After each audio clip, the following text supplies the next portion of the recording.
Ladies and gentlemen, hello, it's Garth here, Garth Spears. This is part 5D, and we're continuing with how charisma depends on intention, which is the last couple of boxes down at the bottom there. We'll be talking about this box here, which is the subjective awareness of our own inner experience at the level of intention. Now, it's all about happiness. And we all want to be happy. The underlying intention of everybody is to be happy. And the final overall outcome that we hope for, that we strive for, from everything that we do, what we say, how we relate, how we communicate, is to be happy. So the question is, what is happiness? How do we get it? And what's it got to do with charisma? Now, there is a distinction that I like to make between happiness and pleasure. Pleasure is just the opposite of pain. According to Freud, it happens when needs are satisfied. But you know, happiness is much more than that. It depends on being engaged in a fulfilling relationship and meaningful purposes to our life, which may involve putting up with pain, putting up with challenge and frustration in order to achieve something worthwhile. Many women say that about childbirth, for example. And happiness has become a huge topic. There are many studies on happiness. And when I was studying psychology, there was nothing on happiness. It was all pathology. It was all the negative stuff. Nowadays, you got tons of material on the psychology of happiness, the economics of happiness, the politics of happiness. And some politicians recommend that we aim not for GDP, which is gross domestic product, but gross domestic happiness, like Bhutan near Tibet in the Himalayas, whose leaders promote happiness and not products. So they beat us to it centuries ago. Here's an 8th century monk from Tibet. He's called Shantideva. He said that most people's search for happiness ends in suffering because they want happiness for themselves. Happiness, he said, comes from the intention to help others be happy, to benefit others.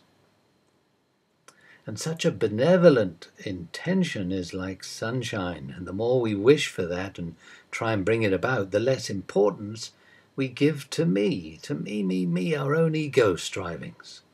And all the self-centered qualities associated with it just melt away, like fear melts away, coldness, contempt, complacency, greed, hostility, jealousy, like ice melts in sunshine. Instead, when we focus on a warm-hearted benevolence, we build up a positive mental factor, such as appreciation or generosity, gratitude, love, patience. And in summary, as the old song goes, what we need to do is just, accentuate the positive, eliminate the negative. And in terms of charisma, this has immediate application. Whereas in previous videos we talked about self-esteem to help us overcome our fears, now we take a deeper view. We move away from appreciating ourselves to appreciating others, from love of self to love of others. And the more we do that, in a paradoxical, strange kind of way, the more we increase our self-esteem. And I've seen this work in charisma training over and over again. There's many people who are stricken with fears of all sorts, especially public speaking. They cannot seem to find solace just through self-esteem. But as soon as they move their attention away from themselves and put their attention on a purpose that's beyond themselves, appreciating others, generating gratitude and empathy, love, suddenly all their fears vanish.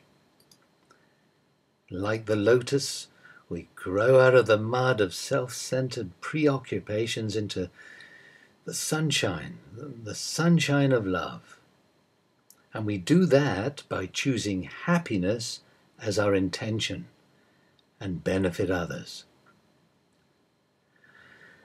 Well, thank you for watching and listening, and I look forward to talking to you on the next and final video in the series, which is all about what it means to be flexible at the level of intention.